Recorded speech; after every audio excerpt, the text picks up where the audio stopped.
E agora, então, começar é uma beleza. Falar primeiro é uma beleza, mas é um desafio maior, né? E então,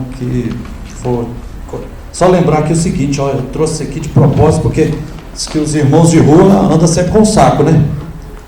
E eu estou vindo da rodoviária, que eu peguei o ônibus lá, ontem à noite estava no cerro lá, tentando reforçar a luta lá contra a mineradora Herculano, que está mentindo pra caramba lá e seduzindo o povo, e causando divisão e tentando apunhalar aquele santuário natural, histórico, cultural que é o município do Cerro, né?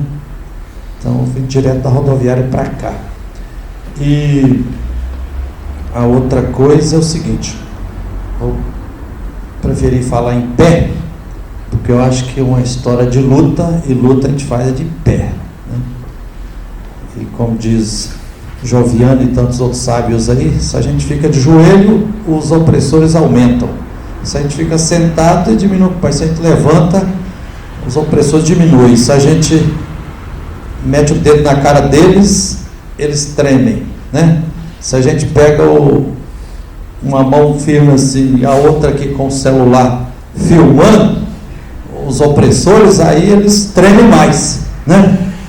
Nunca esqueço um dia quando estava uma pressão lascada para se fazer o despejo das queridas ocupações como da Isidora.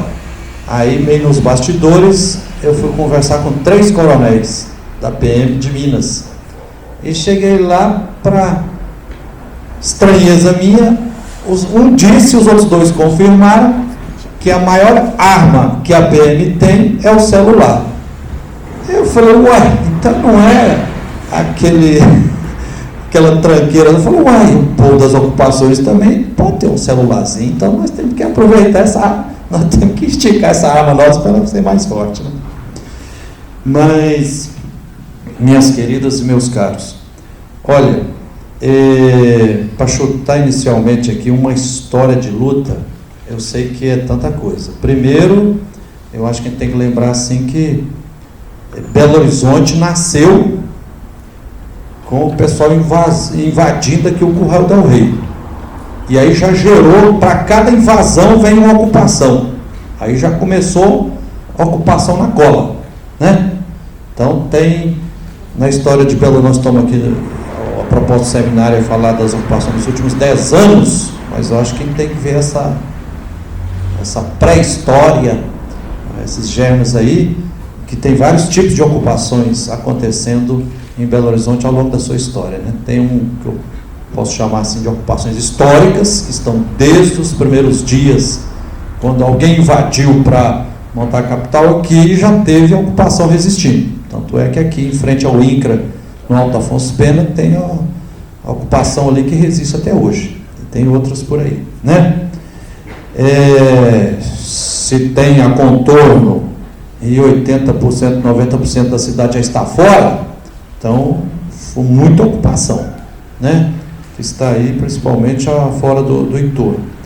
Milhares de ocupações chamadas espontâneas, que não são espontâneas, são sempre exprimidas e tal, né? Quase todos os dias eu continuo recebendo chamado Frei Gilvando, a PM está aqui, expulsando 3 famílias, 4 famílias, 5 famílias, nós aguentamos, ocupamos aqui e tal, né? E tem as ocupações organizadas, que tem mais fôlego, né? Estão fazendo mais história, luta organizada, né? Então, eu queria inicialmente lembrar aqui também o seguinte: esses 3 dias aqui, é claro que muita coisa vai ser socializada, partidizada e democratizada aqui, mas eu acho assim, nós temos a palavra correta não é arsenal, porque arsenal lembra guerra, mas nós temos um cabedal de instrumento tremendo, que por mais que eu já tenha notícia de um monte de teses e dissertações e monografias, um número maior ainda feito sobre a luta das ocupações, ou a partir delas, né? Mas eu sinto ainda que tem muito mais matéria-prima produzida na luta, que eu acho que ainda não está assim, analisada sobre os mais múltiplos aspectos das várias ciências, né? Por exemplo, eu ouço muita gente dizendo assim, Frei Gilvander, nossa, o Joviano um dia me falou, Frei Gilvander já está com mais de 2.000 vídeos lá no YouTube. Aí eu fui olhar lá, tem 2 canais no trem chamado YouTube, nos 2 já está com mais de 3.000 vídeos. Isso dos últimos aí, uns 15 anos. E não sei exatamente não, mas eu arrisco a dizer que desses 3.000 vídeos feitos no calor das lutas, ou entrevistando as lideranças das ocupações, ou tentando ampliar a voz, ser uma corneta, ampliar a voz dos sem terra, dos sem casa e tudo, arrisco a dizer que 1/3 desses 3.000 vídeos aí, 1.000 vídeos, provavelmente, eu fiz sobre esses 10 anos de luta das ocupações em Belo Horizonte. E tem várias pessoas que falam assim, Frei Gilvander, a Rosário mesmo já me falou, Frei Gilvander, eu queria fazer uma tese de doutorado sobre refletir a luta das ocupações a partir desses vídeos construídos aí, né? Isso é um todo. Depois vem as brigadas de Jacorocomonte, o MLB e tanta gente da rede de apoio, né? Queria chamar a atenção para esse material importantíssimo. Quero chamar a atenção também, esses 10 anos de luta das ocupações em Belo Horizonte, construímos, produzimos acima de 25.000 casas, moradias, 1.000 vezes mais dignas do que os apertamentos do Minha Casa Minha Dívida, né? Isso são mais de 100.000 pessoas libertadas da cruz do aluguel, libertadas um pouco da especulação imobiliária. Mas mais do que essas 25.000 moradias, nós produzimos também centenas e talvez milhares de militantes. Isso me deixa muito feliz, né? Se tivesse tempo assim, eu tenho uns casos, para mim, são paradigmáticos, né? Por exemplo, encontrar o senhor Orlando, que hoje está nas brigadas lá da Dandara, né, Joviano? No início, parece que era mudo, tímido e não falava nada. E devagarzinho vai, como está lá no Evangelho, curando a mudez e perdendo a timidez e ficando sem vergonha e se torna grande, né? A Poliana do Léo, que eu tive a alegria de encontrar numa barraquinha lá, 2 metros assim, colocando terra assim para enxurrada não entrar no barraco, na ocupação Eliana Silva primeiro, uma grande militante. Aí são tantos, né? Se a gente for contar assim.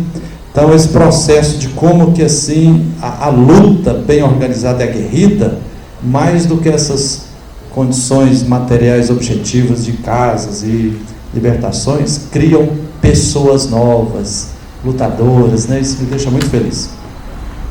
Depois também os 10 anos das ocupações urbanas em Belo Horizonte, eu acho que foram decisivos para a constituição e construção também dos setores dos direitos humanos, tanto da Defensoria Pública do Estado de Minas Gerais, quanto direitos humanos do Ministério Público e também dos direitos humanos da DPU, Defensoria Pública da União, porque aí entrou também as ocupações do anel rodoviário, a DPU também entrou, né? Então isso é um aspecto que a gente tem que refletir, né? E agora já tem a notícia aí, que em breve nós vamos ter uma notícia, eu acho que não saiu ainda não, mas até vai virar desembargadora em breve aí, em parte também por causa dessa luta.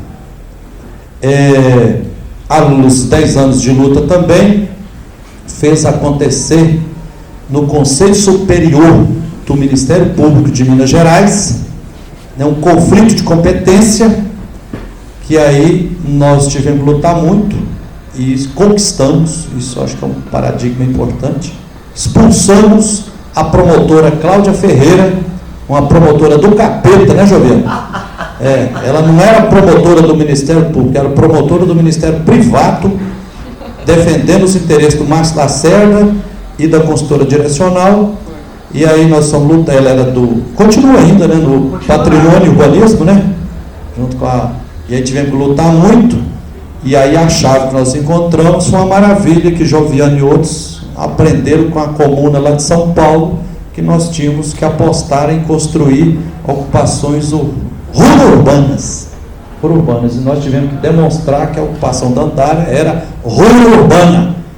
E aí gravamos um monte de vídeos lá e enfoguetamos o povo, falou, tem que aparecer aqui no mínimo 300 hortas no universo dessas 1.200, mil e poucos lotes aqui, né? E horta comunitária, e declarações e tudo. Relatório, acho mais de 400. Relatório, mais de 400 hortas no universo dos 1.000 lotes lá da Dandara, né? E aí com isso conseguimos, nesse conflito de competência, essa promotora que defendia o capital foi expulsa e o procurador, doutor Afonso Henrique, passou a ser o representante do Ministério Público na defesa da causa jurídica da Dandara. Isso eu acho que é muito importante, isso também acho que cabe, e a gente, não sei se já teve tese ou dissertação analisando essas questões também, como é que se isso pode inspirar, assim, tem em outros estados do Brasil, não, né? É muito importante. Outro aspecto também, que esses 10 anos me faz recordar, por exemplo, logo no início, quando nós, por exemplo, na ocupação da Andara, tínhamos o nosso querido, saudoso professor Fábio Alves como advogado, eu, pessoalmente, não participava de nenhuma reunião da área jurídica de defesa das ocupações. E faço questão de dizer esse trem aqui, porque isso também é uma questão que faz a diferença federal.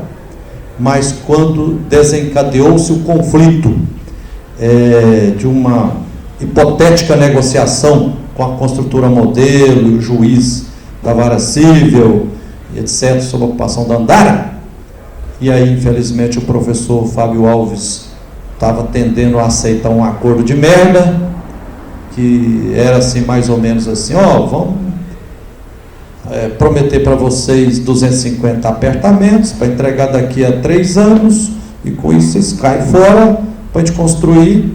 Aí Joviano, a irmã Rosário e eu, junto com o povo lá, todo dia e tudo, nós sentindo o termômetro, falei, isso aqui é injustiça demais, não podemos aceitar um trem desse não.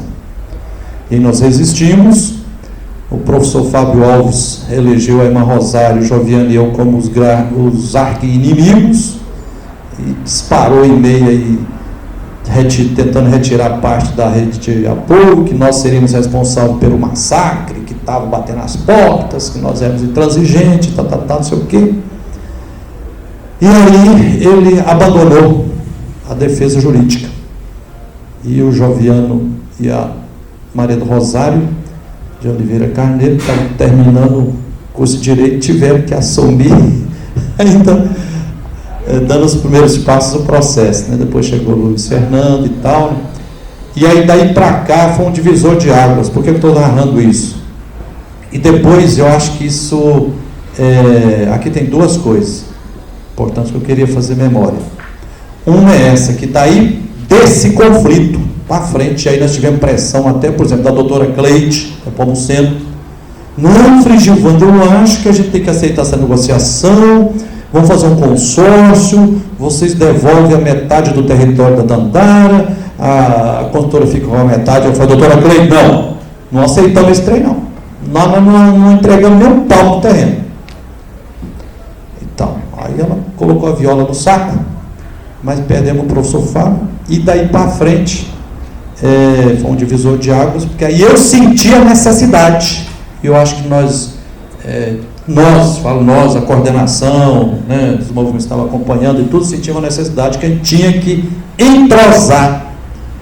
caminhar entrosadamente, de forma articulada, a luta política, a luta jurídica, a luta de comunicação, a luta de relação com a rede de apoio, que tinha que ter um entrosamento maior sobre essas várias áreas, vários braços da luta, né?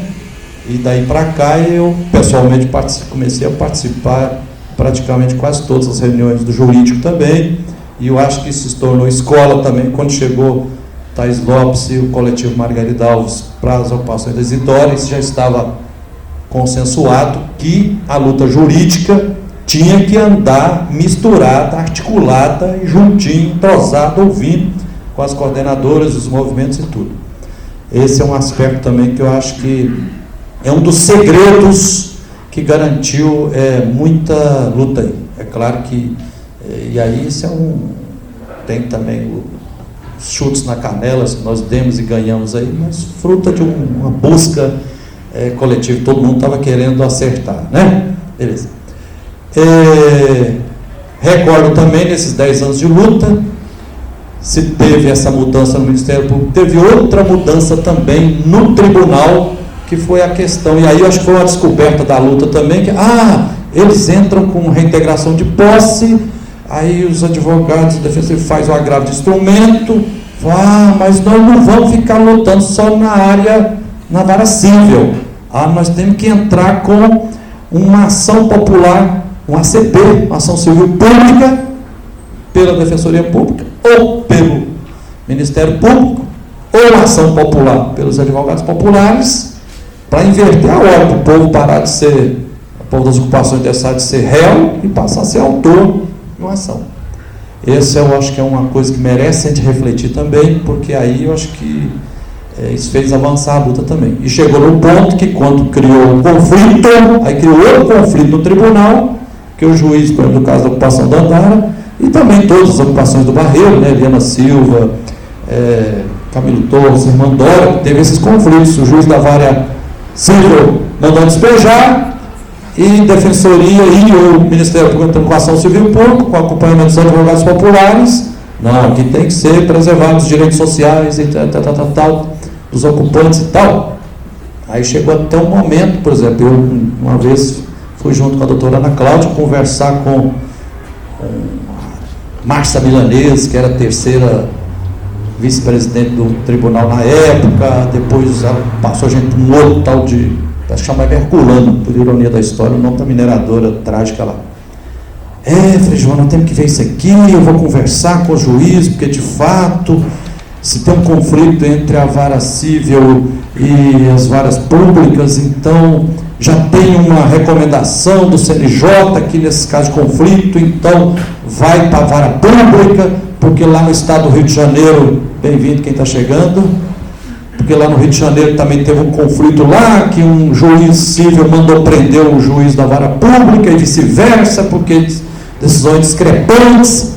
Então esse foi outra conquista importante, que aí ficou mais ou menos sacramentado no tribunal também, obedecendo essa recomendação do CNJ, que quanto a esse conflito, então a vara pública tem que tocar o processo, né?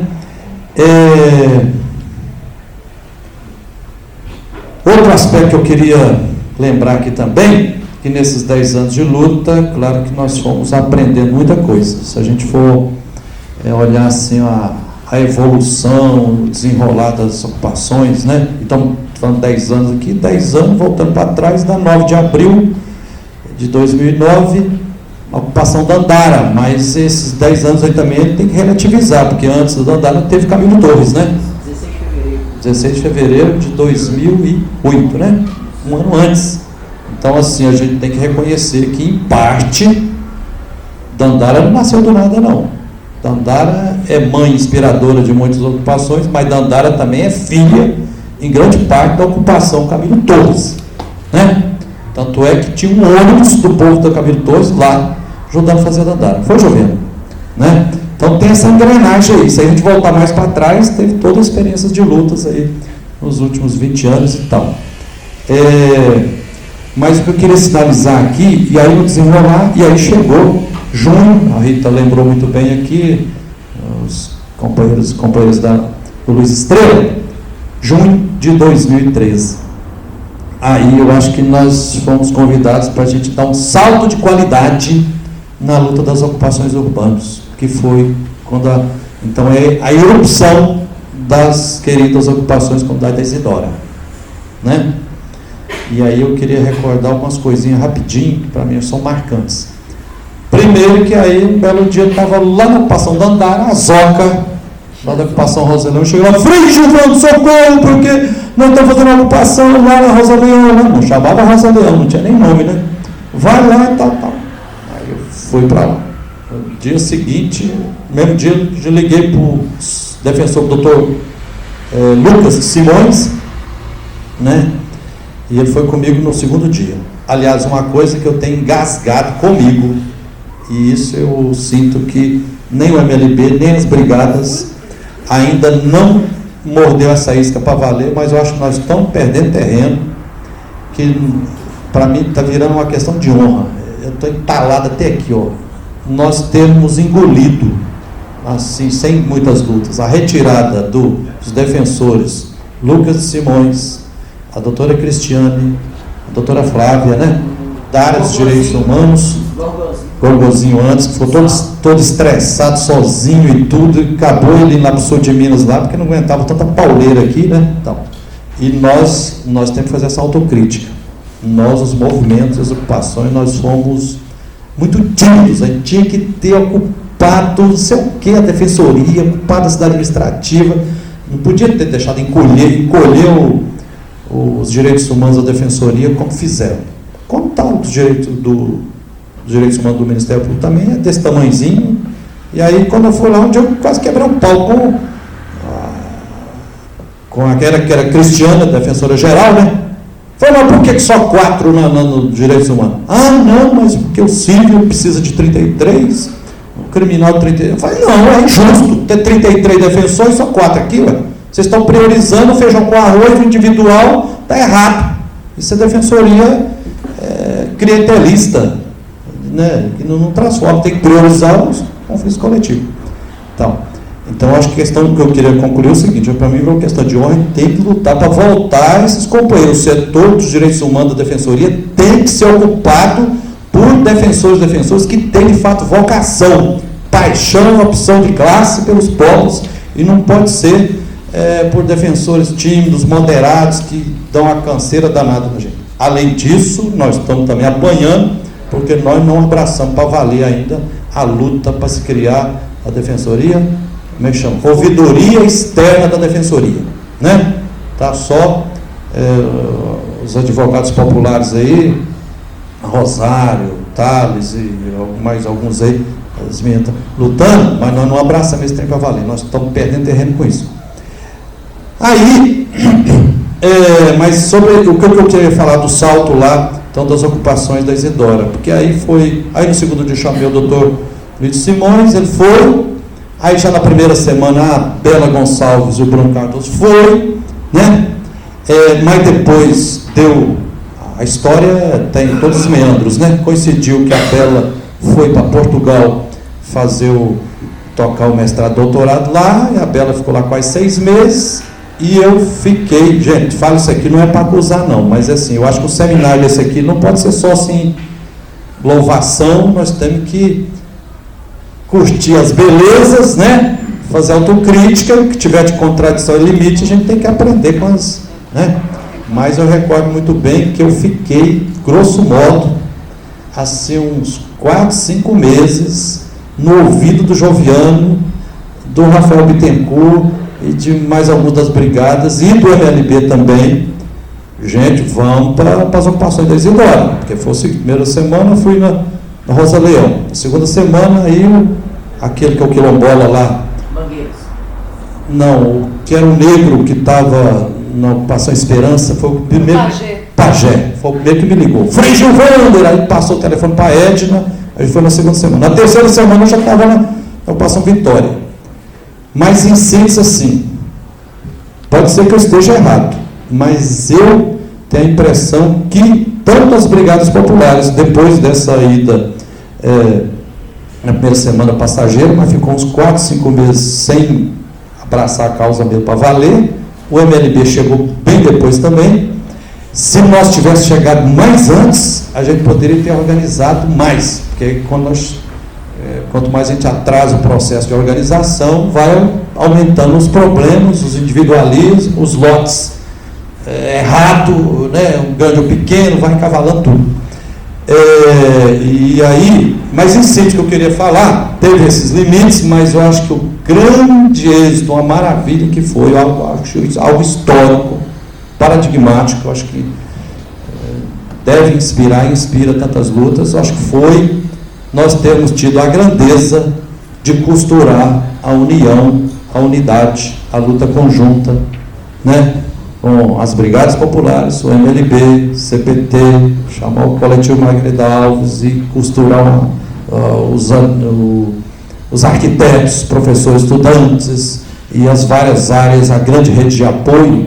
Isso é uma coisa que me deixa muito feliz. Então, ver toda aquela orquestra, aquela sinfonia atuando e fortalecendo a luta das ocupações da Isidora, eu tenho a convicção. Se nós não tivéssemos, se o MLB não tivesse entrado junto conosco, ou se as brigadas não tivessem entrado junto conosco, se fosse só a CPT, ou se fosse só as brigadas, se fosse só o MLB, eu acho que não teríamos conseguido, provavelmente, garantir, impedir o despejo das 3 ocupações, Rosalina, Esperança e Vitória, né? Então, isso é algo muito importante. Eu acho que a gente tem que, o tempo todo, olhar muito no espelho, fazer autocrítica. A gente não pode deixar que os nossos limites pessoais impeça a gente lutar irmanadamente, né? Porque a luta conjunta, ela ajuda muito, muito, muito, muito mesmo, tá? Estou quase fechando aqui. Outra coisa que eu queria... um detalhe, que aí nós aprendemos na Dandara e que na grande parte também eu sinto que aconteceu também nas ocupações da Isidora, que é o seguinte: nesses 10 anos de luta, quando vai lutando, aí quando vem as ameaças de despejo, aí surge uma crise, e aí entra em crise as ocupações, entra em crise o povo das ocupações, e entra em crise também grande parte dos militantes. E a tentação, para dizer uma palavra também, a tentação é o seguinte: como é que é? Nós vamos negociar agora e vamos entregar parte, ou vamos priorizar a luta, negociar menos e lutar mais, ou vamos negociar mais e lutar menos? Isso nós experimentamos na ocupação da Andara e depois nas ocupações da Isidora. Isso nos deu uma canseira, no mínimo uns 2 anos, e foi um grande conflito, e eu fiquei muito feliz, porque eu acho que, somando tudo, o que vigorou não foi a linha mais light e moderada. Se fosse, a vitória teria sido entregue. Nós teríamos salvado só metade das ocupações lá. Então, essa é uma lição. Eu sei que a gente não pode dogmatizar nenhum êxito, né? Então, assim, dizer assim, olha, na Dandara nós fomos bastante inflexíveis e aí conquistamos tudo. Então, aqui, eu sei que a gente tem que dialogar com as forças do momento, da história e tudo, mas, somando tudo, a sabedoria, para mim, eu acho que a regra não deve ser negociar, a regra deve ser lutar, e lutar cada vez mais e de forma contundente e radical, não extremista, mas no sentido de essas questões. É muito melhor lutar muito mais. Ninguém perde por nenhuma luta, a gente perde quando não luta. E se a gente lutar, negociar também sem lutar, é uma tragédia, né? Vou fechar deixando em aberto aqui algumas perguntinhas que me incomodam, que eu sinto assim que são limites, até não sei se é contradições da luta das ocupações nos últimos 10 anos. Para mim, está de pé, me dói muito no coração a questão que até aqui, nesses 10 anos, nós temos lutado e, grosso modo, a gente tem aceitado e não questionado radicalmente a tal da propriedade privada individual, né? Esse trem me dói muito, me deu uma canseira danada, até um dia que o Joviano foi quem me jogou um novo oxigênio assim, ele me chacoalhou assim e falou: Frei Gilvander, mas por que você está tão angustiado? Porque tem gente vendendo lote, tem gente alugando lote, tem picareta no meio, tem outro que já tem casa não sei aonde, tudo. Nossa, tem que observar que nós estamos em cidade capitalista, tem contradições e tal. Aí eu respirei mais, falei, tá certo. A gente não pode assim absolutizar, achar que nós vamos fazer luta agora e que 90% de quem está na luta vai ser socialista, assim, sendo que o espírito que se respira é da acumulação de dinheiro, capital, poder, é da concorrência, é da competição, é do individualismo, esse trem tudo, né? Mas eu estou quase convicto, como a nossa querida Maria do Rosário, irmã Rosário, ela ultimamente já tem falado muito assim, falou, olha, eu acho que a gente tem que apostar e organizar ocupações e junto com o trabalho de massa para reunir o povo para ocupar, já tem que bater na tecla, tem que me refletir muito assim, falou, nós vamos fazer uma ocupação, mas não vai ser para ninguém conquistar título de propriedade privada individual, vai ser para você conquistar a terra para usufruto, vai construir sua casa para usufruto, e aí mais próximo do tipo de lidar da terra com os povos indígenas que não são donos da terra, como os quilombolas que não são donos da terra também, que é comunitária e tal. Nós temos que superar esse trem, porque senão eu acho que nós estamos de alguma forma reproduzindo as contradições do capitalismo, né? Termino com a outra contradição, que eu sinto assim que me engasga, que é o seguinte, e aí nos 4 primeiros anos de luta das ocupações da Isidora, enquanto eu estava nessa luta ferrada, foi basicamente os 4 anos que eu fiz o doutorado na Faculdade de Educação na UFMG.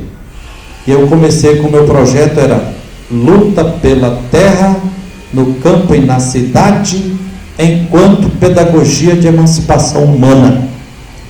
Minha ideia original do projeto era pesquisar a luta da ocupação da Andara, na cidade, como um exemplo, caso concreto, né? Depois pesquisar o caso concreto da luta pela terra lá em Salto da Divisa, luta pela terra no campo, né? E no sul de Minas também a luta do MST. Aí quando comecei a andar, a primeira chacoalhada dos professores estavam me orientando, eles falaram, Gilvanda, você tem que fazer uma opção. Não dá para você fazer uma tese de doutorado, luta pela terra no campo e na cidade, como pedagogia de emancipação, esse trem está muito grande. Você vai ter que escolher luta pela terra no campo ou na cidade.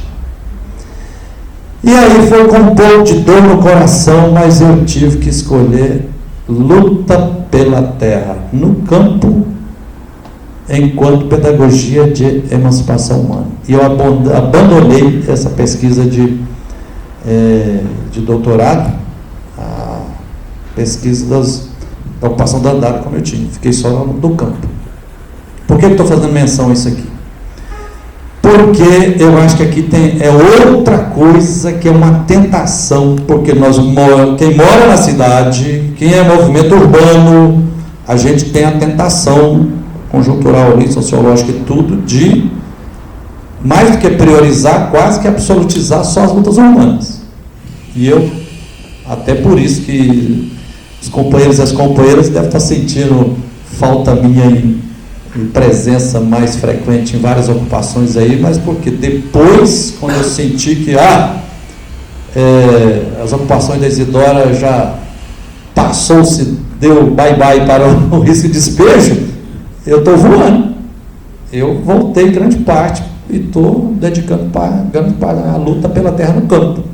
Então, pela CPT, nós estamos acompanhando também, por exemplo, a retomada indígena, com isso eu fecho, aqui da Fulcã Esmeralda, fazenda do governo de Minas está ociosa ali, os indígenas estão lá, né, os indígenas lá, São Joaquim de Bicas, povo indígena Quiriri lá do sul de Minas, ocupando também uma fazendinha lá, que é do governo de Minas, que foi um vovô que morreu, deixou herdeiro, passou a terra para o ENG, foi parar no governo de Minas, estava ocioso. Então, acompanhar os indígenas eu considero imprescindível, né? Acompanhar as lutas do campo, os acampados, os quilombolas, as lutas pelos territórios.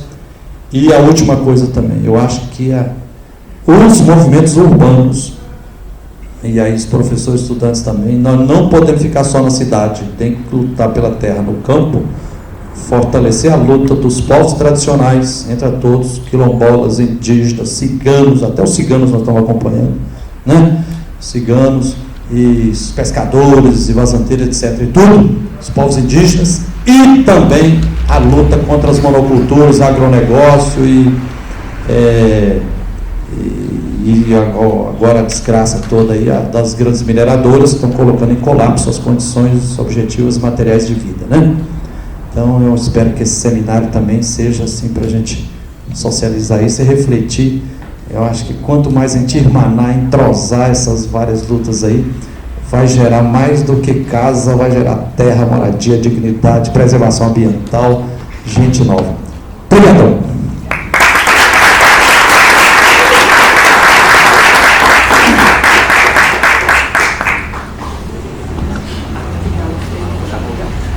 Passa para você ler, tá?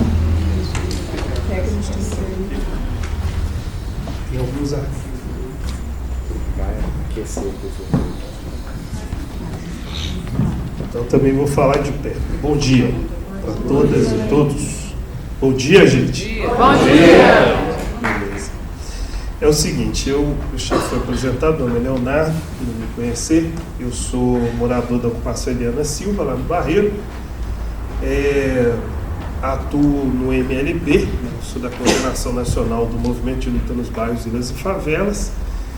E embora não esteja mais à frente do movimento, porque eu estou numa tarefa de construir um partido popular no Brasil, chamado Unidade Popular, que eu inclusive sou presidente dele, e se tudo der certo seria o primeiro preto, ou pelo menos um dos poucos pretos pobres, o único pobre, que será presidente de um partido no Brasil. Está quase sendo legalizado a Unidade Popular, mas aceitei o convite aqui por fazer um pouquinho, um pedacinho dessa história, desses anos de lutas aqui.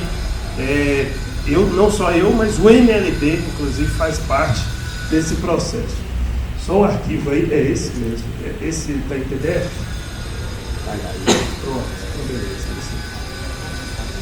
E aí é o seguinte, eu fiz uma apresentaçãozinha, eu vou até descer aqui. Oi? Não, é porque está baixando para poder Tá bom. abrir a tela. Beleza.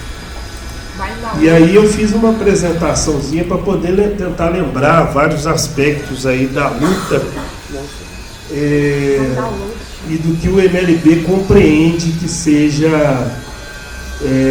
a importância que tem esse processo de luta das ocupações urbanas. Vocês me perdoam a arte, que eu não sei mexer nesses programas chiques que tem hoje aí, inclusive da internet, então eu fiz em LibreOffice, um negócio bem precário assim, então a arte está meio feia mesmo assim, mas preocupa-se mais no conteúdo aí do que eu vou tentar apresentar. Deu certo aí? Não tem PDF aí? Não tem. Eu não sei se esse é o arquivo do PDF, porque tem um outro arquivo aí também. Mas beleza, deve ser esse aí. Deu certo.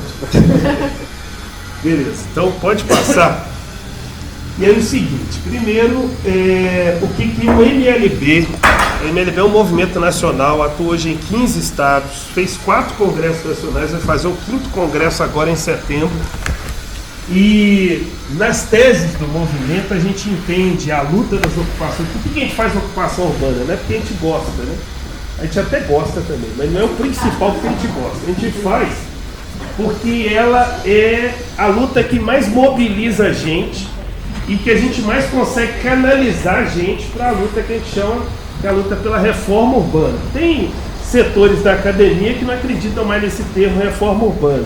Já queria dizer que a gente acredita sim. Primeiro porque nunca foi feito no Brasil uma reforma urbana. Então, nunca deixou de ser atual. Assim como a reforma agrária nunca deixou de ser atual no Brasil, nós consideramos que a reforma urbana também não. E consideramos a reforma urbana a readequação das cidades para o interesse da maioria. Ou seja, da classe trabalhadora, porque as cidades não foram construídas para a maioria, para os pobres, foram construídas para a elite. E Belo Horizonte é um grande exemplo disso, né? Então a gente Oi. Não, voltou. Então, a gente considera que, como ela mais mobiliza, então é um motor da luta pela reforma urbana e outras lutas que a gente vai conseguir englobar no processo. E elas, meio assim, numa associação, estão para o movimento do sem-teto, como as greves estão para os sindicatos. Então, um sindicato que não faz greve morre. Você veja, grande parte dos sindicatos no Brasil não serve para merda nenhuma, a não ser fortalecer pelego. Então, por isso, uma algeriza de parte da classe trabalhadora. E o movimento sem teto, se ele não faz ocupação, também ele vai meio que se adequando, se burocratizando. Então, nós consideramos que isso é extremamente necessário. E as ocupações, quem defende efetivamente o fim das ocupações nesse mundo são os movimentos que lutam por quem faz ocupação.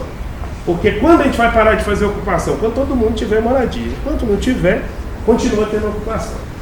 Pode passar. Aí uma breve detalhamento assim, do que a gente também considera de ter acesso à cidade, esse negócio de direito à cidade, porque a gente não distancia isso da perspectiva do mundo do trabalho. Por quê? Porque mesmo que fosse possível a gente ter acesso a uma cidade que tivesse um transporte bom, educação, né, as pessoas indo e vindo e tal, mas elas trabalhando 10, 11, 12, 13, 14, 15, 16 horas, igual o Uber que eu vim aqui, o cara rala 15 horas por dia. Desse jeito tem jeito de viver cidade, então tem que pensar em reduzir a jornada de trabalho e não aumentar. Por isso tem tudo a ver essas lutas contra a reforma da Previdência, contra a reforma trabalhista que foi aprovada, porque o centro, nós temos forças produtivas suficientemente desenvolvidas no mundo e em especial aqui no Brasil, para as pessoas, ou seja, tem tecnologia suficiente para todo mundo trabalhar, não existir mais desempregados, isso é possível. E não só isso, as pessoas trabalharem, o Márcio Postman disse que elas poderiam trabalhar, é um economista, né, ele fez um estudo que as pessoas poderiam trabalhar 3 vezes por semana, 3 horas por dia, e o Brasil ia ser riquíssimo. Então assim, essa base capitalista que nós estamos submetidos, nós temos que quebrar ela. Não consideramos a possibilidade da luta pelo direito da cidade desassociada da luta pela libertação da classe trabalhadora e da luta para derrubar esse capitalismo. Pode parecer sonho, mas é mesmo, só tem que ser um sonho realizável, na nossa opinião. A outra questão também, ela não pode estar desassociada à luta contra a segregação e o racismo, porque nós estamos numa sociedade que os negros, a maioria que nós somos da população, estamos relegados a ficar nos guetos, longe, o mais longe possível, e ser eliminado. Então não dá para também desassociar dessa luta, ainda mais pela construção histórica do Brasil. A luta contra o racismo é parte central da luta para a gente ter libertação no Brasil. Pode passar.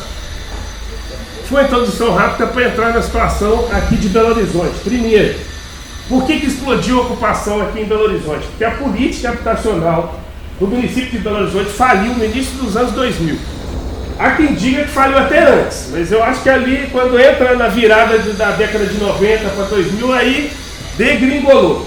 E já tinha sintomas, que nós vamos ver que teve a ocupação da Vila Columbiara, por exemplo, em março de 96, que eles ficam falando que é o governo do PT, o Patrus, era mil maravilhas, mas já tinha problema. Esse negócio de amarrar toda a política habitacional e quem estava fora dela era ser reprimido, isso começou lá atrás, porque o início da política habitacional em Belo Horizonte é importante lembrar que foi progressista, foram os movimentos que inclusive o PT ganhou as eleições e tinha uma base popular, essa base popular vai para a prefeitura e faz uma política habitacional que não tinha tido até então. Inclusive serviu de exemplo para o Brasil inteiro, e acho que você já estudando, não vou ficar detalhando aqui. Mas ela acabou ficando obsoleta, porque ela não foi para o enfrentamento com a grande especulação imobiliária.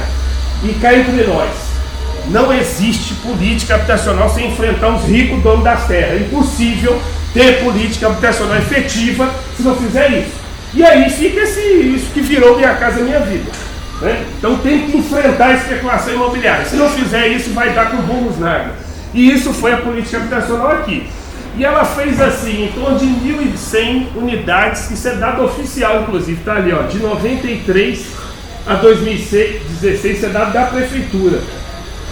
Construiu 4.000 unidades do OPH, Minha Casa Minha Vida e Pá mais 13.000, que tem uma parte desse pai que é lá de trás, que demorou tanto para construir, que aí só nos anos 2000, mais para frente, que foi terminar, e reassentamento 9.000, e tem que lembrar que parte desse assentamento não precisava, isso é despejo. Boa parte disso aí é que uma concepção atrasada, reacionária, antipovo da URBEL acaba fazendo um despejo que é desnecessário. Então, em vez de fazer, podia ter investido para construir para quem não tinha, aí vai tirar o povo de um lugar que podia ser tranquilamente organizado para as pessoas viverem ali. E aí, o Frei Gilvander até trouxe um número até maior que esse que eu coloquei aí, né? As ocupações fizeram entre 20 e 25 mil moradias em menos de 10 anos.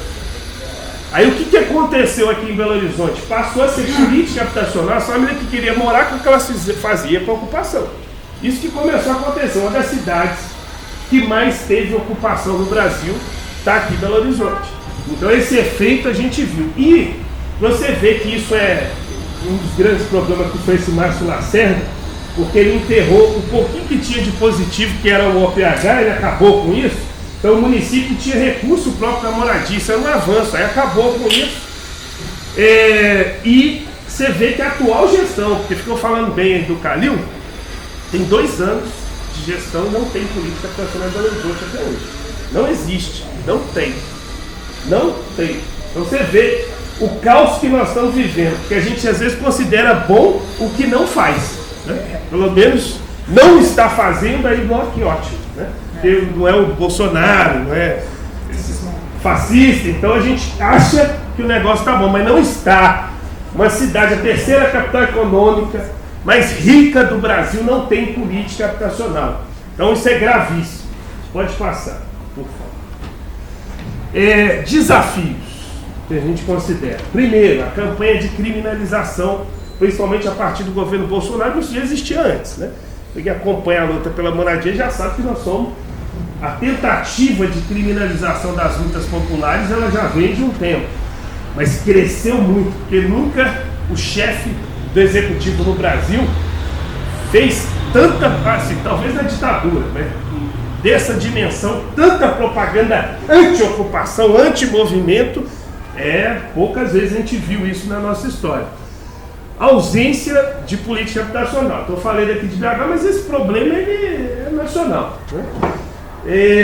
O combate à acomodação, acho que isso é uma questão, porque com essa repressão do jeito que está, a tendência é uma parte dos movimentos recuar, como está acontecendo. Então isso é grave na nossa opinião, porque quando vem esse processo, você tem que serrar a fileira, ser esperto, que é o que a gente está colocando em continuidade das lutas sob condições mais difíceis. Então a gente já sabe que vai ser mais difícil, mas não impossível, né? Então acho que essa é uma questão. E veja a queda do número de ocupação no Brasil. O Bolsonaro se vangloriou disso aí recentemente.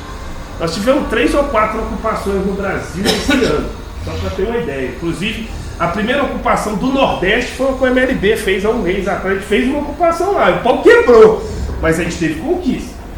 Medindo a correlação de força, tá difícil. A repressão é muito maior. Então, tanto é que quem está aqui, eu sei que entende mais a importância que tem as ocupações de apoiar mesmo essa luta, porque nós estamos sofrendo muitos processos repressivos. Pode passar. A outra coisa, os mitos da direita que nós precisamos combater. Talvez os que estão aqui já tenham clareza disso que eu vou falar aqui, mas nós precisamos fazer esse embate na sociedade, esse tal da narrativa, né, que nós vamos usar esse termo.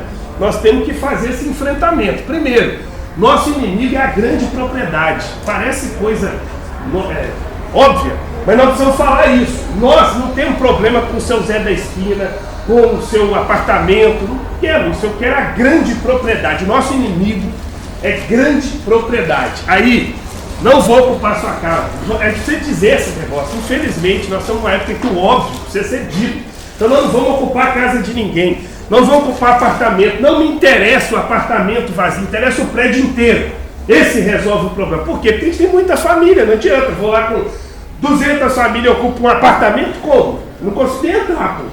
Entendeu? Lá de apartamento, apesar que temos aqui no Belvedere, né, no Vale do Sereno, que até eu acho que resolveria. Mas a questão é, nós não vamos ocupar isso. Nenhum movimento sério, inclusive eu desafio qualquer um me apresentar um movimento sério no Brasil, na história que ocupou casa de alguém, ocupou alguma propriedade que tinha função social. Não tem isso, a não ser que for por uma pressão, um órgão público, que você faz a pressão ali, mas hora para sair, né? É para poder funcionar as coisas, para a coisa andar. O que o MST já fez várias vezes, que é ir para cima dos latifúndios lá, mesmo produtivo, inclusive que produzia veneno, e aí os caras vão lá e detonam isso aí, ação de massa, está correto. Agora, até porque não é crime lutar, está na Constituição garantido.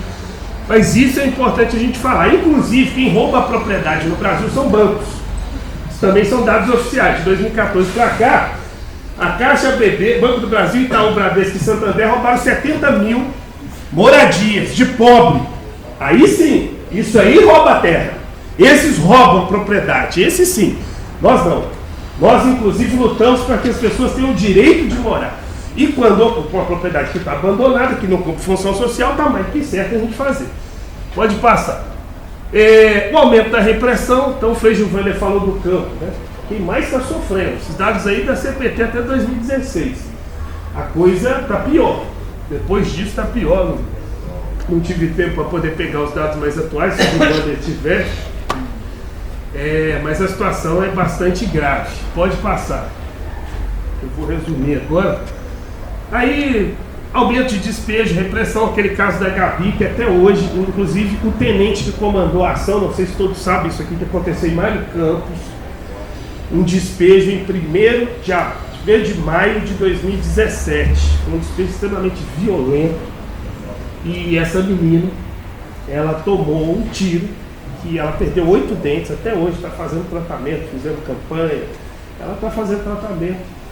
Vai ficar bem, mas o tenente que comandou essa operação foi promovido, como já diria a música dos Racionais, né, do drama, recebe o mérito, a farda que pratica o mal. Então, isso está em curso no país, né? Inclusive, esse aumento das prisões, todo mundo viu, não sei se viu, todo mundo, mas nesse final de semana, a Poliana, que vai estar aqui na parte da tarde, foi presa numa ação policial absurda que aconteceu de repressão de jovem de periferia. Inclusive, nós estamos vivendo muito esse processo, porque aumentou a repressão não é só contra os movimentos, é contra os pobres.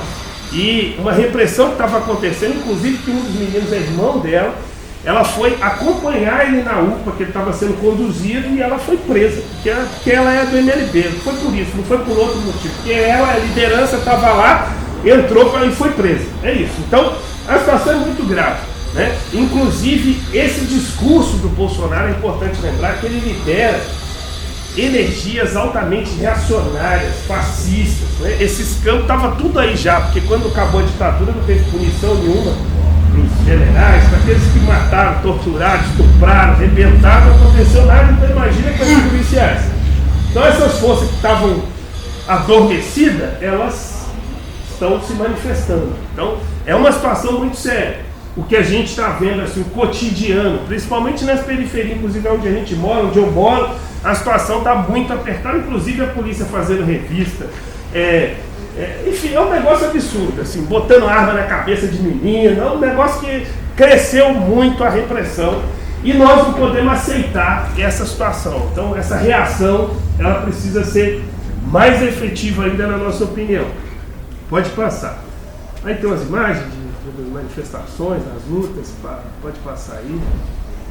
Aí, um pouquinho do histórico, que é a parte final aqui que eu queria falar, das ocupações. Então, eu não peguei só 10 anos, eu queria falar dessa ocupação aí. O Gilvander falou de uma ocupação muito importante que foi a Dandara, né, que teve um papel importantíssimo assim, dessa rearticulação, do impulso, né, de novas ocupações. A Camila também foi um papel importante, que até vou falar aí, que é vizinha lá de onde eu moro. Mas eu queria dizer dessa ocupação aí, porque ela foi em março de 96. E ela é um modelo muito importante, porque o MLB nasceu nessa ocupação aí. 96 nem existiu, o MLB nasce em 99, mas as lideranças que fizeram a Vila Columbiana, em especial queria dizer dessa companheira Eliana Silva, que boa parte do que eu sei na vida eu aprendi com ela, essa companheira que inclusive morreu em 2009, ela vítima de um câncer de mama. Foi a luta que ela não conseguiu vencer, foi essa. Mas a ocupação Eliana Silva chama Eliana Silva não é à toa, por causa dessa mulher aí. É uma das fundadoras nacionais do MLB, e ela era presidenta da Associação da Vila Corumbiara. A Vila Corumbiara, inclusive, teve esse nome em homenagem aos lutadores lá do massacre de Corumbiara, e ela acontece num contexto que se dizia que estava tudo resolvido, que tinha política habitacional, tudo, e 400 famílias ocupam o terreno lá na região do Barreiro, e são fortemente reprimidas. Essa imagem aqui, preto e branco, é do processo de repressão. Na época, inclusive, o batalhão de choque cercou por dias. O povo por 10, 15 dias teve que beber água do córrego. Foi um processo de muito enfrentamento.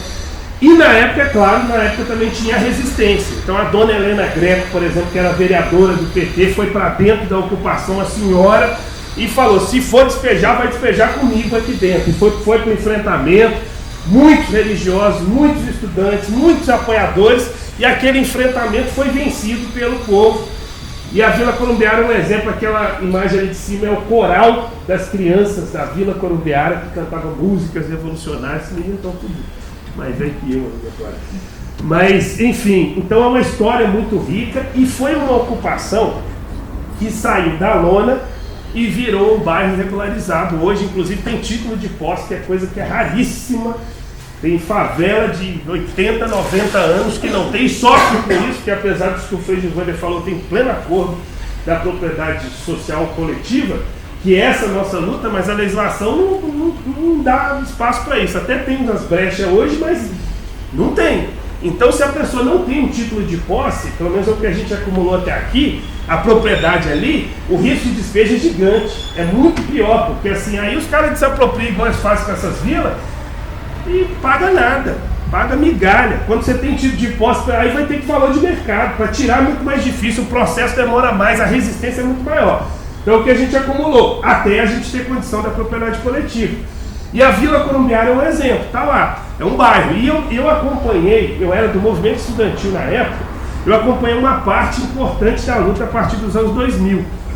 Que o povo não contou com o vereador, com o deputado, tudo, foi fazer um negócio na tora, organizar o povo e ocupar a secretaria, ocupar a regional do Barreiro, e foi conquistando. Daí não tinha nada, passou a ter água, com luta, e depois organizou, passou a ter esgoto, aí organizou, passou a ter energia. Então é uma comunidade que eu vi se organizando assim.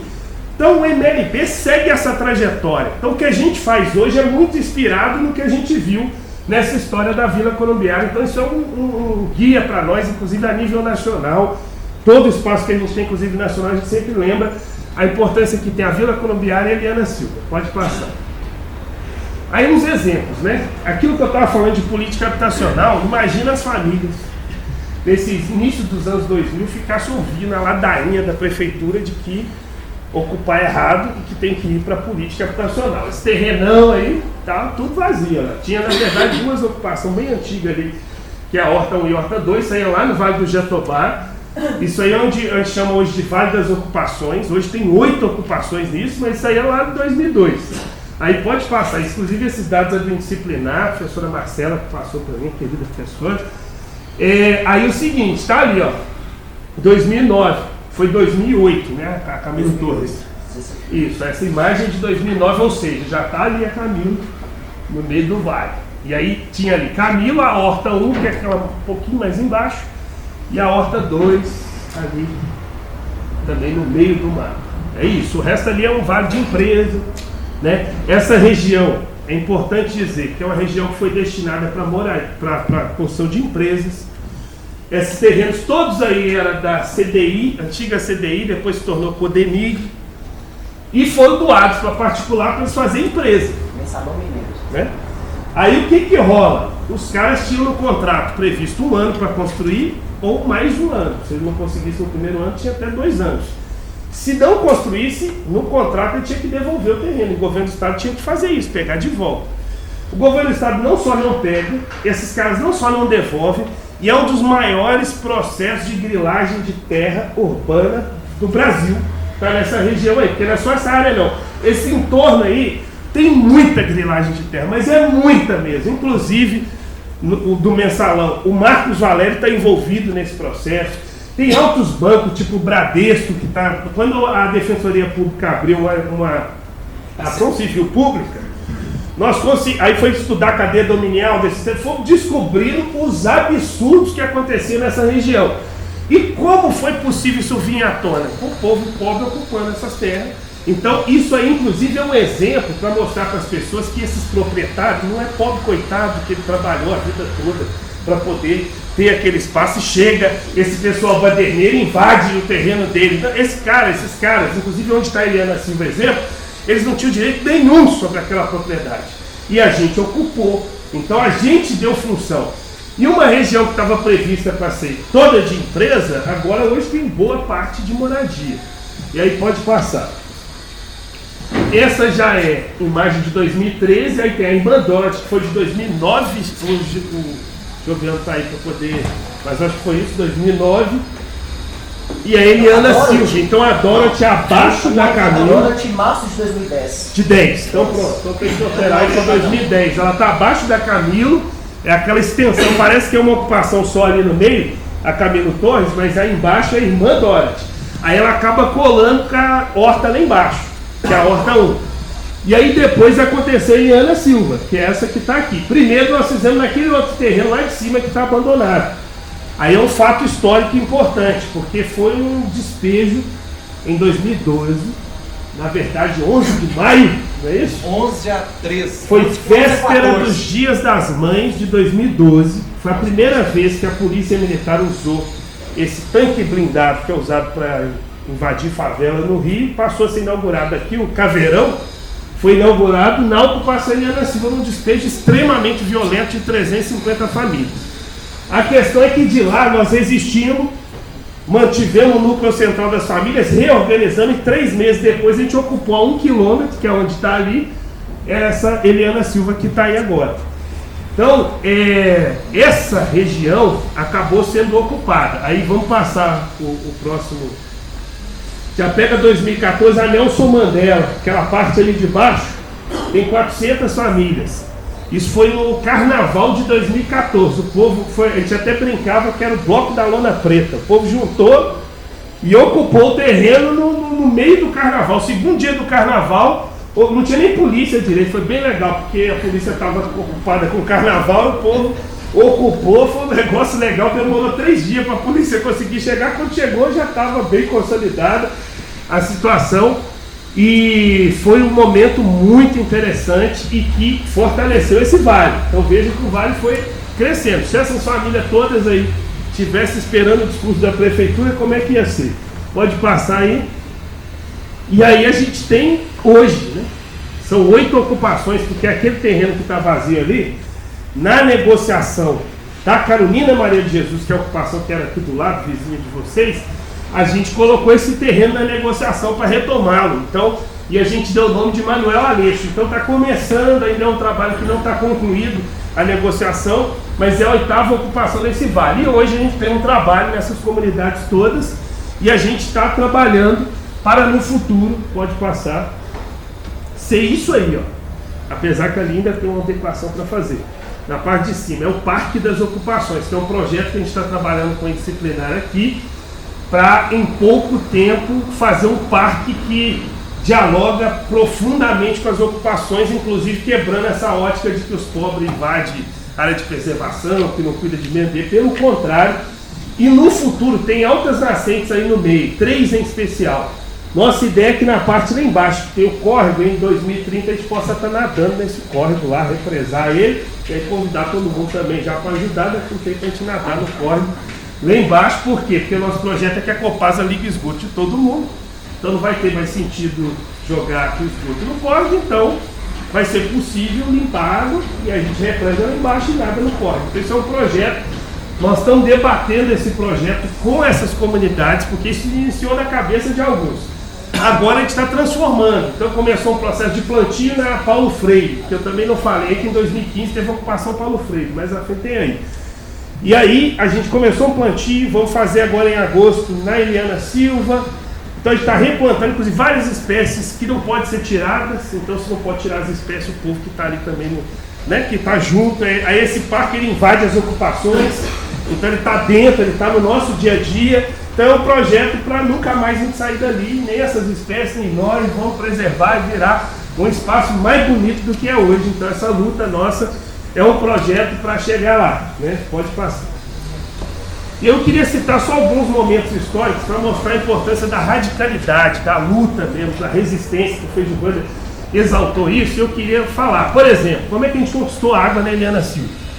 A gente sequestrou o caminhão, esse termo está meio complicado de falar hoje em dia, né? Mas a gente juntou o povo, né? A gente estava sem água, já vivia problemas sem água. Periferia falta água, lá tem ligado e falta água até hoje, mas enfim, faltava muita água. Aí o que acontece? Depois do segundo ciclo que estava acontecendo isso, a gente fez uma pressão, fez uma manifestação lá na Estação Diamante, trancou, fez uma pressão fodida lá, e aí abriu-se uma negociação e o Ministério Público entrou com a ação contra a Copasa perdeu, e aí quando a Copasa tinha que ligar a água.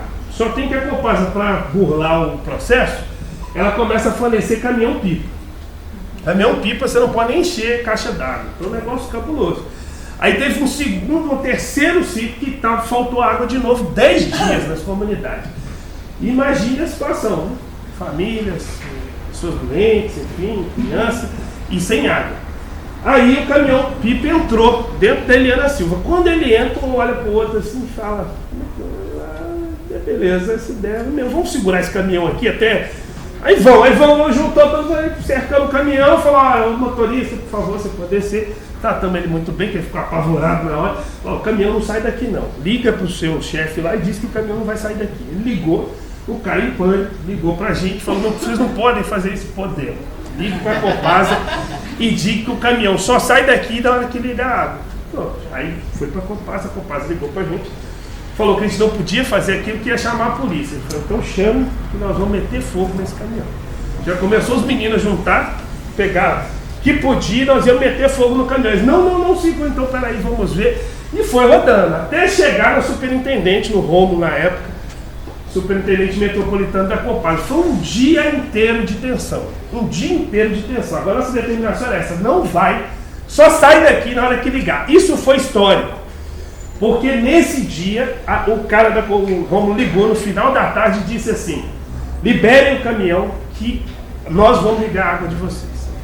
Aí eu disse para ele: mas isso é muito fácil falar para mim aqui por telefone, então nós vamos liberar o caminhão. Além disso, o caminhão tem que voltar aqui toda semana. Primeira coisa. Segundo, você vai vir aqui para falar isso para o público. Ele foi no outro dia de manhã lá, foi a maior assembleia que nós já fizemos, né? Porque todas as comunidades subiram, foi um negócio assim, a gente tem a foto, mas eu não consegui trazer, umas 1000 famílias, sei lá, que estavam lá para ouvir o Rômulo falar, e ele disse: nós vamos ligar água aqui. 3 meses depois estava começando o processo oficial de ligação de água na Eliana Silva. E isso foi um marco, porque tinha uns 15 anos, acho que desde a Columbiara, até a gente já pesquisou, não conseguiu achar outra comunidade que desde a época da Columbiara tinha conseguido. Então tinha uns 15 anos, inclusive que a campanha de criminalização do Márcio Lacerda foi muito forte, então era proibido, criar um tal de TAC, para poder falar que era proibido ligação de... Mas não era um TAC que era para loteamento clandestino, mas era adequado para nós, né, os caras... Enfim, e a gente conseguiu isso, a gente conseguiu a ligação de água. Então foi um momento histórico e foi na marra, assim, se não fosse assim, e isso abriu brecha, porque depois disso, aí começou a religar nas comunidades, que a gente quebrou esse negócio do TAC, aí começou a ligar na Dandara, em outras comunidades, na Camilo, Dorothy, aí abriu a porteira e hoje várias comunidades estão tendo direito à água a partir desse processo que a gente ajudou a quebrar. Claro que teve muitas lutas para chegar aí, mas nós fomos que meter um martelo na corrente para poder terminar de quebrar. Aí pode passar, essa é a imagem, né, do caminhão, a gente segurando o caminhão dele, da Eliana Silva. Pode passar. Aí esse TAC que eu falei, que a gente quebrou, inclusive essa imagem é da reunião que nós fizemos com o Ministério Público, que provou que não, esse TAC não era para nós, não tinha nada a ver com a ocupação. Nós não somos loteamento clandestino, nós somos movimento que luta por direito, então tem nada a ver com loteamento, com esquema. Nós fazemos uma ocupação para o povo morar.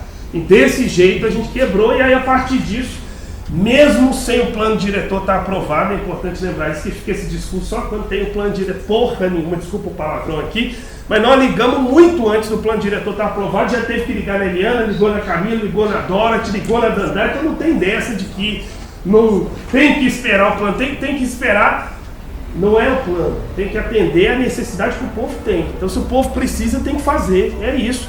E é o tipo de coisa que nós aprendemos que não pode ser impedido. Até porque nós fomos nas convenções internacionais de guerra. Quando estava uma coisa muito tensa, a gente pegou a Convenção Internacional de Guerra, que ela diz o seguinte, que refugiado, o cara nem é do país, ele tem direito, quando ele está refugiado no país, aquele governo é obrigado a garantir água e saneamento básico e energia para aquela pessoa.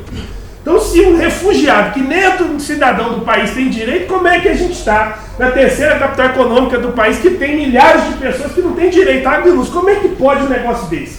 Entendeu? Nós não podemos dormir com um barulho desse. E ainda tem muita comunidade sem, e nós estamos quebrando o pau que tem que fazer a ligação. Outro grande desafio vai ser diminuir as tarifas, que são muito altas, mas a luta adquire uma nova qualidade. A gente entrou no outro grau e agora é pressão para poder diminuir essas tarifas, de tarifa social, ser menos burocrática.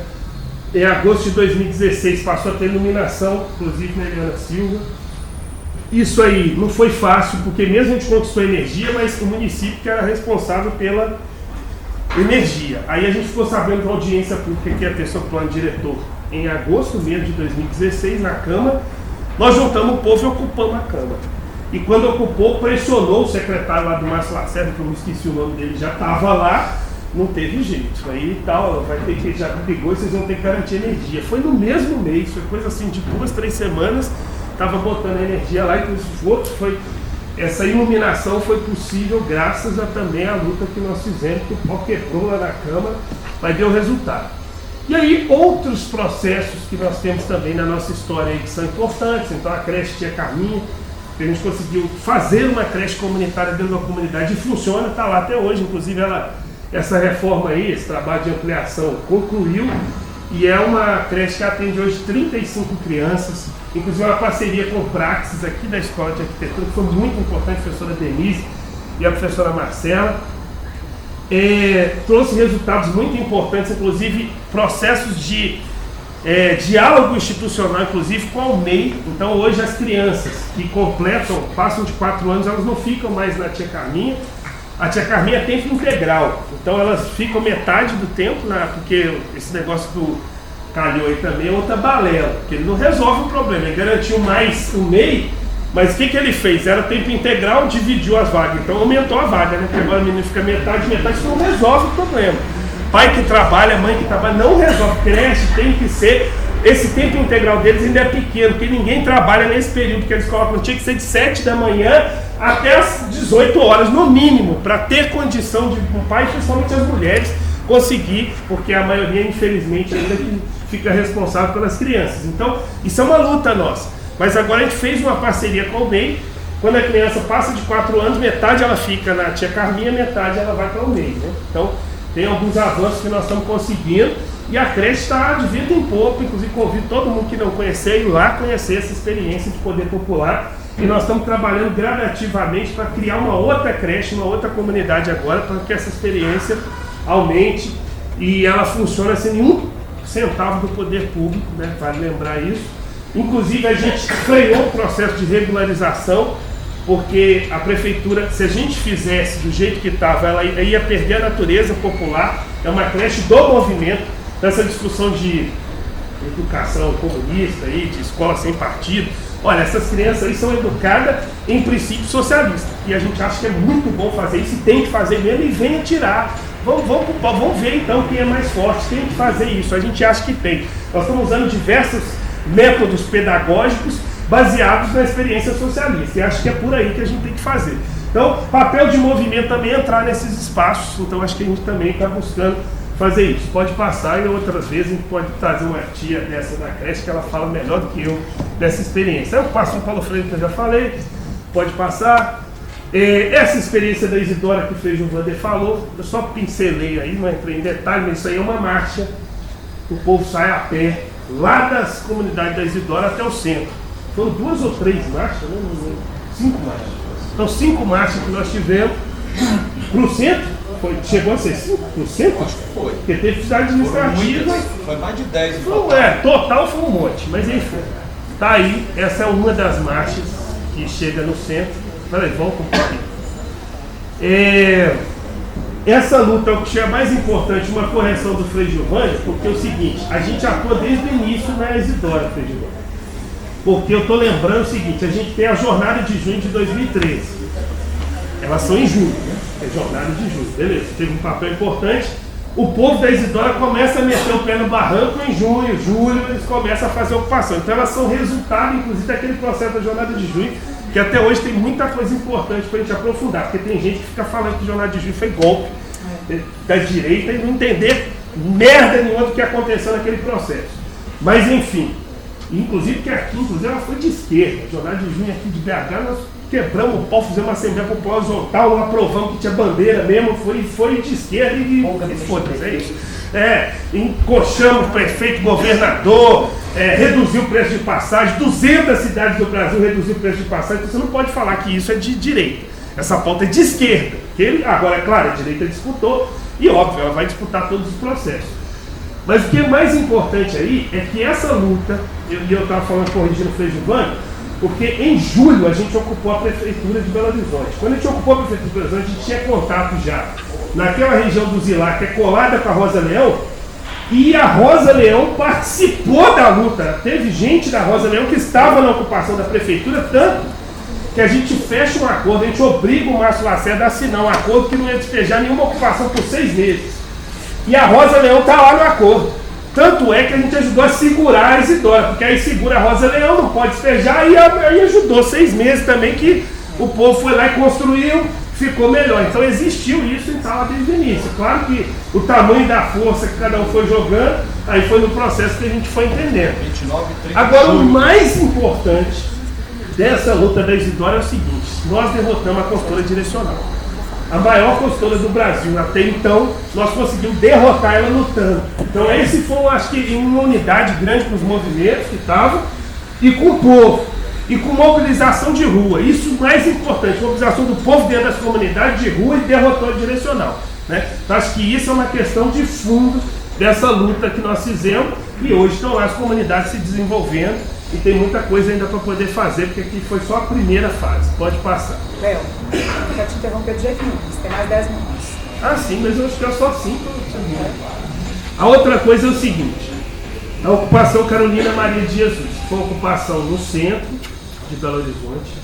Tiveram outras, mas eu estou aqui fazendo um recorte mais dessa atuação da MLB.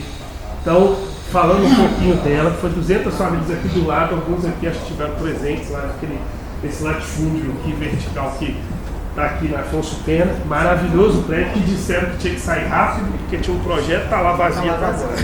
Agora com segurança armada, vai estar lá, continua vazio. Então você veja que interessa mais para a especulação manter fechado, manter lá especulando, até porque o cara numa reunião de negociação, o cara da entidade lá que é dono do fundo de previdência, que é dono disso aí, diz que é dono disso aí, e ele diz que ali é um projeto para valorizar. Então tinha que deixar ali para futuras negociações.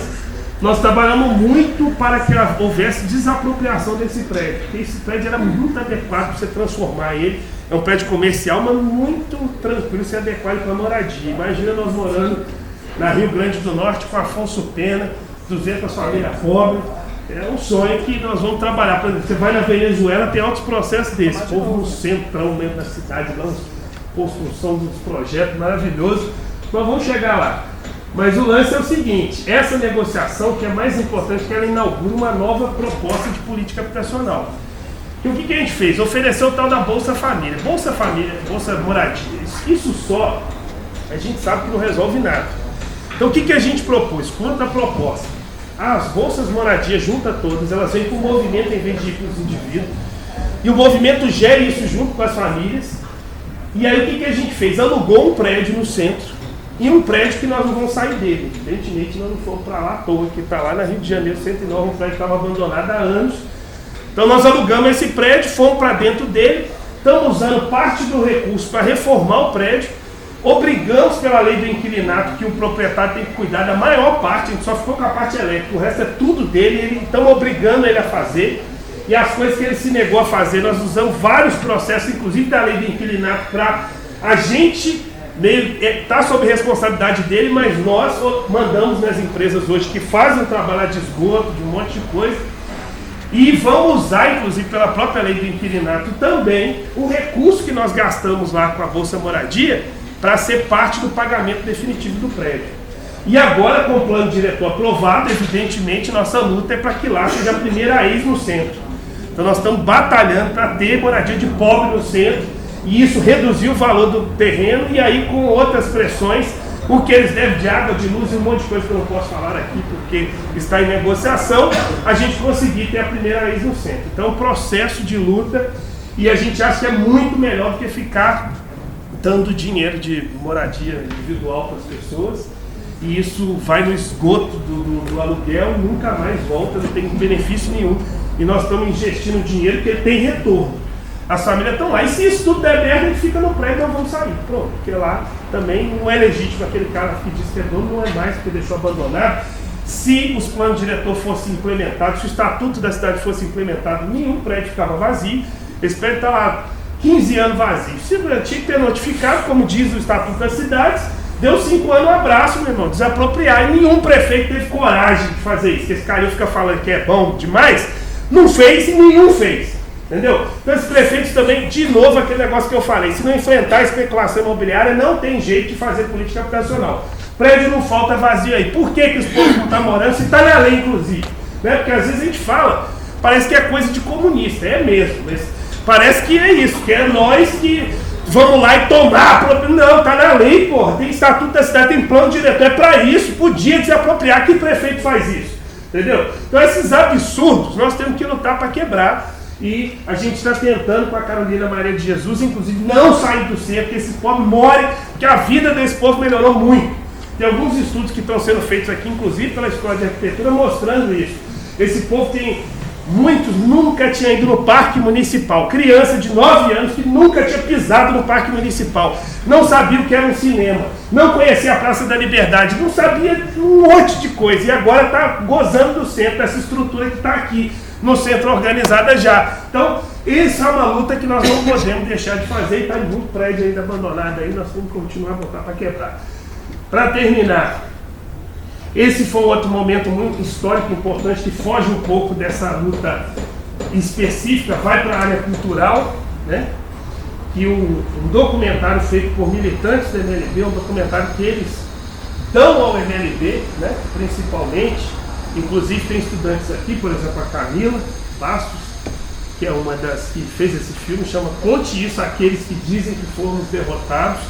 É um documentário sobre ocupações que a MLB fez, em especial 3 ocupações. E quem não assistiu depois assista, compensa, ele não tem nenhum áudio, é só... sim, vai estar aqui, ótimo, seminário. Então beleza, então assistam. E ele foi premiado no Festival de Brasília, que é o maior festival de cinema alternativo que tem no Brasil. E ele ganhou a premiação em setembro de 2018 e está aí a nossa turma sendo homenageada lá. O Edinho, que é lá da ocupação, a origem dele é da ocupação Esperança, hoje é morador da Carolina Maria de Jesus, ele falando ali para esse público lá do Festival de Brasília. Foi uma vitória muito importante nossa também, a turma ali que ajudou a montar o filme. Pode passar. Para terminar, a importância do trabalho de base, não vou detalhar aqui, mas acho que no momento é muito disso, ser para a classe trabalhadora, que é a maioria da população, e ela pode reverter, mesmo esses que votaram no Bolsonaro, não temos dúvida que esses mesmos vão ajudar a derrubá-lo. Nós já estamos vivendo um processo de ascenso de mobilizações, claro que há repressão, claro que há resistência, mas não está dado que nós vamos para o fascismo não. Nós também consideramos que a gente pode ter uma saída popular para essa crise que nós estamos vivendo, e nós temos que apostar nisso. Se não apostar nisso, nós vamos apostar em tudo. E por fim, pode passar aí, a reflexão do Engels, né, sobre a habitação, que o problema da moradia, assim como os problemas da cidade, somente serão resolvidos acabando com o próprio capitalismo. Então por isso que essa luta nossa não deixa de estar conectada, e a gente entende que lutar para contribuir para que haja essa correlação de forças suficiente para o socialismo, voltar na pauta dos movimentos populares, aprendendo com os acertos e com os erros, porque teve erro dos socialistas, mas teve mais acerto que erro, e de um lugar como foi nas repúblicas socialistas, o povo passou a mandar, passou a dirigir, passou a estudar, passou a não ter desemprego. Foram outras experiências que foram provadas que era possível. Todo mundo estudar, não ter desemprego, não ter fome. Está Cuba aqui do lado, que até hoje está lá a ilha, mas ninguém passa fome. Está lá a ilha que todo mundo estuda, né? Está lá a ilha que não tem analfabeto. Então tem as experiências e essas. Para lembrar, última coisa que eu quero falar, o nosso povo tem as pesquisas que mostram que ele quer 3 coisas, tanto que o pessoal da direita ficou meio sem resposta para isso, que é saúde, educação e segurança. Isso é o que mais socialismo faz. Só você ir no Cuba, por exemplo, você vai ver, saúde, educação e segurança é o que mais tem. É o que o nosso povo quer. Então nós temos que trabalhar para no futuro ter essa oportunidade, essa possibilidade, e no mais, muito obrigado pelo espaço que está falando aqui para vocês. Sobre essa luta. É isso, valeu.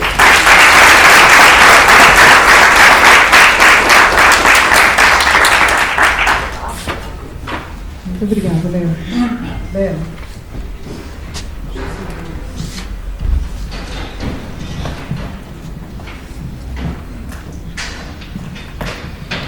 Obrigada. Então, gente, enrascada, né? Desafio depois de falar do Frei Gilvander e também do Léo.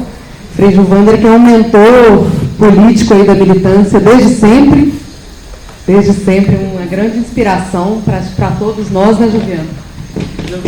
Frei Gilvander ensinou, em grande medida, as brigadas populares a lutar e a ser um movimento de luta dentro dessa cidade. A gente agradece muito.